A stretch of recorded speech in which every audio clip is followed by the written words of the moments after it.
আজকে আমাদের প্রধানমন্ত্রী নরেন্দ্র মোদীজির 124তম মন কি বাত। সেই মন কি বাত সারা ভারতবর্ষের সাথে আমাদের ত্রিপুরা রাজ্যেও হয়ে থাকে, সে পলিটিক্যালিভাবে এবং নন পলিটিক্যালিভাবে। তো আমাদের প্রধানমন্ত্রী নরেন্দ্র মোদীজির যে 124তম মন কি বাতে সেই আমাদের আসারামবাড়ি মণ্ডলেও এই কার্যক্রম অনুষ্ঠিত হয় এবং পূর্ব টকচাই এডিসি ভিলেজে এই কার্যক্রমটা নেওয়া হয়। সেখানে আমাদের মণ্ডল সভাপতিও আসলো, আমাদের কার্যকর্তারাও, ওনারা সবাই বসে এই মন কি বাতটা শ্রবণ করতেছিল আর কি। এই সময়ে হঠাৎ করে ত্রিপুরা মথার যারা গুন্ডা বাহিনীরা, যারা সমাজকে ধ্বংস করার পথে নেমেছে, ত্রিপুরা মথার কিছু গুন্ডা বাহিনীরা, ওনারা হঠাৎ করে আমাদের কর্মীদের উপরে হামলা চালায় এবং তাদেরকে প্রাণে মারার উদ্দেশ্যে তারা দাও কুড়াল এবং যতটুকু আমার কাছে খবর দেশীয় বন্দুক নিয়ে ওনারা আমাদের কর্মীদের উপরে হামলা চালায়। প্রায় 10-15টার মতন বাইক একদম তছনছ করে দিয়েছে এবং 2টা গাড়ি আমাদের মণ্ডল সভাপতির গাড়িও তছনছ করে দিয়েছে।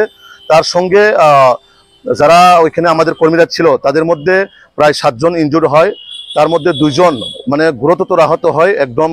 সেটা এখন আপাতত জীবিত রেফার করা হয়েছে আমার কাছে যতটুকু খবর, এবং সেটাকে আমাদের মাননীয় মুখ্যমন্ত্রী এবং আমাদের মাননীয় প্রধান সভাপতির কাছেও সেই বিষয়টা রিপোর্ট দিয়েছি আমরা, এবং তাদেরকে যাতে আইনের আওতায় আনা হয়, তাদেরকে যাতে সুস্থ করা, মানে আমাদের যারা কর্মীরা আক্রমণ হয়েছে তাদেরকেও যাতে চিকিৎসা করা হয়, তার জন্য আমাদের মাননীয় মুখ্যমন্ত্রী এবং আমাদের মাননীয় প্রধান সভাপতি অলরেডি নির্দেশ দিয়েছে। এবং আমরাও একটা রাজ্যের প্রতিনিধি দল এখন যাচ্ছি সবাই। তো যাওয়ার ফলে যা ওইখানে কি হয়েছে, কিভাবে হয়েছে, কার নেতৃত্বে হয়েছে, সেই রিপোর্টগুলো আমরা অবশ্যই আমাদের মুখ্যমন্ত্রীর কাছে প্রেরণ করব এবং আমাদের মাননীয় সভাপতির কাছেও প্রেরণ করব।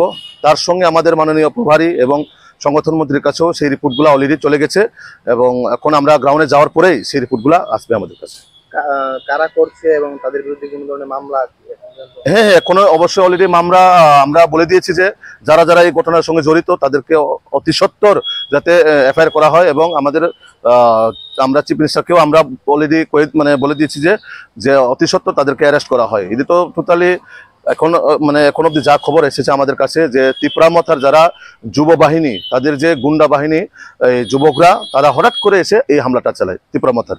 ত্রিপুরা মথা তো আপনাদের শরিক দল, এরপরেও কেন এই হামলা? মানে ওনাদের একটাই বক্তব্য যে এডিসি এলাকার মধ্যে কোনো নরেন্দ্র মোদীজির মন কি বাত কার্যক্রম হবে না। তারা আজকে স্লোগানের মধ্যে স্পষ্ট বলে দিয়েছে যে এডিসির মধ্যে কোনো প্রধানমন্ত্রী নরেন্দ্র মোদীজির মন কি বাত কোনো কার্যক্রম করা যাবে না। তো এটাই আমাদের এখন বোঝার বিষয় যে আমাদের সঙ্গে শরিক দল থাকা সত্ত্বেও কেন এরকমভাবে হামলা হুজ্জতি হয়েছে, কেন আমাদের কর্মীদের মারার উদ্দেশ্যে তাদের কিছু যুবকরা এসেছেন এবং হামলা করেছেন, এটা অবশ্যই আলোচনা হবে এবং সেটা আমরা অবশ্যই আমাদের মুখ্যমন্ত্রী এবং আমাদের সভাপতি ওনারা অবশ্যই এই বিষয়টাও আলোচনা করবেন।